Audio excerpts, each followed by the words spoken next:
جنت کی سردار حضرت بی بی فاطمہ رضی اللہ عنہا کو روزہ رکھنے میں کتنی مشکلات کا سامنا کرنا پڑا، یہ سن کر آپ کی آنکھوں میں بھی آنسو آ جائیں گے، لہٰذا ویڈیو کو آخر تک ضرور دیکھیں۔ پیارے دوستو، مدینہ میں رمضان کی خوشیاں پھیل رہی تھیں، ہر طرف سحری کی تیاریاں ہو رہی تھیں، لیکن حضرت بی بی فاطمہ رضی اللہ عنہا کا گھر سادہ اور خاموش تھا۔ حضرت فاطمہ رضی اللہ عنہا پوری رات عبادت کرنے کے بعد روزہ رکھنے کے لیے سحری کھانے آگے بڑھیں، لیکن دیکھا کہ گھر میں ایک بوند پانی کے علاوہ کچھ بھی کھانے کو نہیں تھا۔ انہوں نے تھوڑا سا پانی پیا اور اللہ سے دعا کرتے ہوئے کہا، اے اللہ، میں یہ روزہ تیری ہی رضا کے لیے رکھ رہی ہوں، اگر تو ہمیں تنگی دیتا ہے تو وہ بھی تیری رحمت ہے۔ جیسے ہی یہ دعا ختم ہوئی، مسجد نبوی سے فجر کی اذان کی آواز گونجنے لگی، جو پورے مدینہ کو عبادت کے لیے جگا رہی تھی۔ فجر کی نماز ادا ہو چکی تھی، مدینہ کے آسمان میں سورج جھانکنے لگا تھا، کچھ صحابہ مسجد نبوی سے باہر نکل رہے تھے اور کچھ تاجر روزی کمانے کے لیے نکل پڑے تھے۔ اسی دوران حضرت علی رضی اللہ عنہ بھی کام کی تلاش میں گھر سے نکلے۔ حضرت فاطمہ رضی اللہ عنہا نے پانی کے علاوہ کچھ نہیں کھایا پیا تھا، پھر بھی وہ گھر کے ایک کونے میں بیٹھ کر عبادت کر رہی تھیں۔ اسی وقت چھوٹے حسن اور حسین رضی اللہ عنہما آہستہ آہستہ اپنی ماں کے پاس آئے اور معصوم آواز میں بولے، امی جان، ہمیں بہت بھوک لگی ہے، ہمیں کچھ کھانے کو دو، اب بھوک برداشت نہیں ہو رہی۔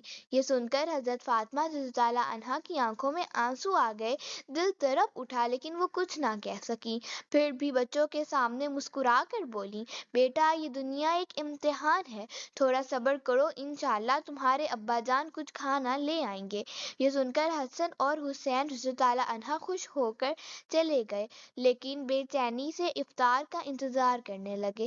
حضرت فاطمہ رضی اللہ عنہا کو بھی شدید بھوک لگ رہی تھی، سر ہلکا سا چکرا رہا تھا۔ انہوں نے اللہ سے دعا کی، اے اللہ، تو ہی ہمارا رزق دینے والا ہے، اے اللہ ہمیں رزق عطا فرما، ہمارے بچوں کو تکلیف سہنے کی طاقت دے، ہمارے ایمان کو مضبوط رکھ۔ اس کٹھن امتحان کے باوجود ان کے دل میں کوئی شکایت نہ تھی، بس صبر اور اللہ پر مکمل بھروسہ تھا۔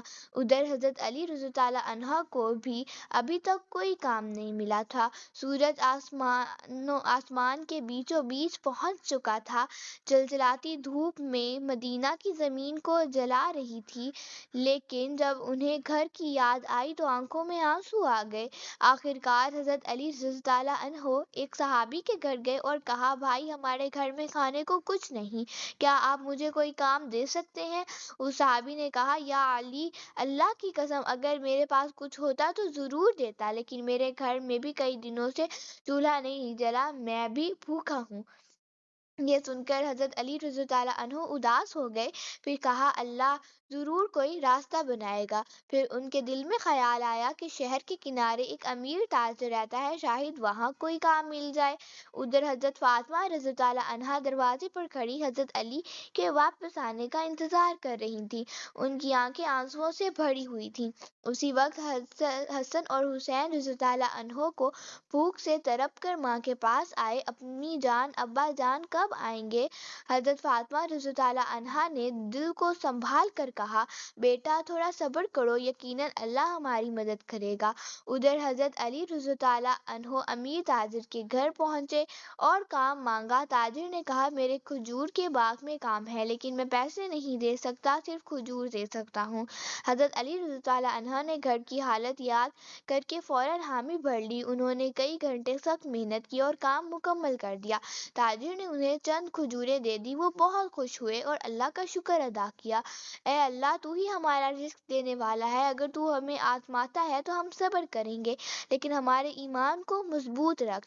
پھر وہ جلدی سے گھر کی طرف روانہ ہو گئے۔ جب گھر پہنچے تو سورج غروب ہونے والا تھا، افطار کی تیاری ہو رہی تھی۔ گھر میں صرف کچھ کھجوریں اور پانی تھا، لیکن گھر اللہ کی رحمت سے بھر گیا تھا۔ سب نے افطار کے لیے بیٹھنا شروع کیا۔ اسی وقت ایک بھکاری نے آواز ماں پورا دن بھوکا رہا ہوں، کچھ کھانے کو دے دیں۔ حضرت فاطمہ رضی اللہ تعالیٰ عنہا نے کہا اے علی ہمارا افطار اس بھکاری کو دے دیں۔ حضرت علی نے پوچھا فاطمہ تم کیا کھاؤ گی؟ انہوں نے کہا میں پانی پی کر افطار کر لوں گی۔ سب نے اپنا افطار دے دیا اور دعا کی اے اللہ ہمارے روزے قبول فرما۔ اگلے دن بھی یہی ہوا، گھر میں تھوڑا آٹا آیا، روٹیاں بنائی گئیں، لیکن ایک فقیر آیا اور سب روٹیاں اسے دے دی گئیں۔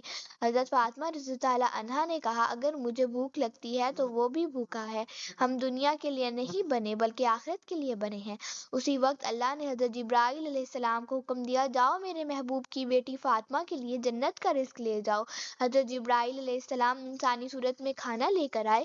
حضرت علی رضی اللہ تعالیٰ عنہ نے دیکھا اور کہا فاطمہ دیکھو ہمارا رب کتنا عظیم ہے، اس نے ہمارے لیے جنت سے رزق بھیجا ہے۔ حضرت فاطمہ رضی اللہ تعالیٰ عنہا سجدے میں گر گئیں اور کہا اے اللہ تو کتنا رحیم ہے۔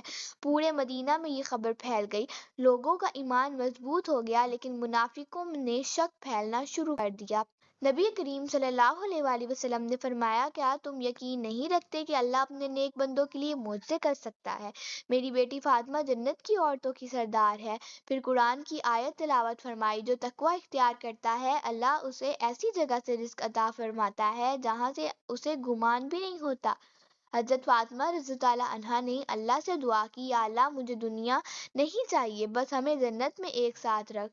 آخر میں رسول اللہ صلی اللہ علیہ وآلہ وسلم نے دعا کی اے اللہ میری فاطمہ، میرے علی، میرے حسن اور حسین اور میری امت کو جنت کے بہترین انعاموں سے نواز۔